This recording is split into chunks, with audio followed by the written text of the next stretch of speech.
बेशुमार दीनी और तालीमी वीडियोस देखने के लिए हमारा चैनल सब्सक्राइब कीजिए और हमारी नई वीडियोस से अपडेट रहने के लिए बेल आइकॉन पर क्लिक कीजिए।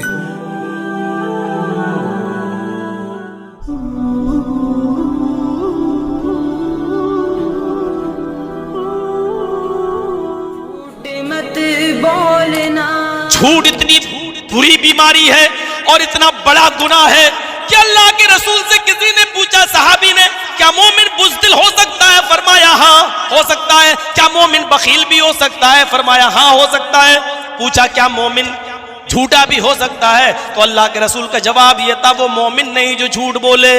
यानी बुज़दिली आ सकती है, बखीली आ सकती है, लेकिन झूठ नहीं। लेकिन इतना बड़ा गुनाह होने के बावजूद मोमिन की शान ही नहीं कि वो झूठ बोले।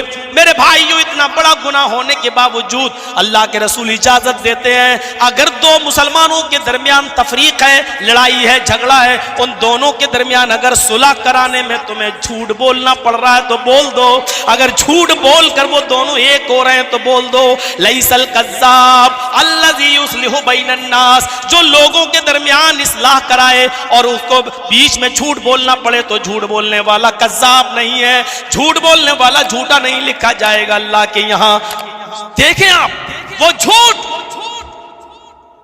जो अब्दुल कादिर जिलानी ने चोरों के सामने नहीं बोला, वो झूठ हजरत काब इब्ने मालिक ने जब उनका आजमाइश और इम्तिहान में पड़े तो उन्होंने झूठ नहीं बोला, सही सही बता दिया। वो झूठ जिससे हर जमाने में नफरत की जाती रही, शरीयत ने हर जमाने में उसको बुरी नजर से देखा, लेकिन दो मुसलमानों का मामला इतना अहमियत रखता है कि अगर सच बोलकर वो एक नहीं हो रहे हैं और तुम्हारे झूठ से अगर एक हो सकते हैं तो झूठ बोल। अल्लाह के दीन की दावत और लोगों तक पहुंचाने के लिए इस वीडियो को जरूर लाइक, शेयर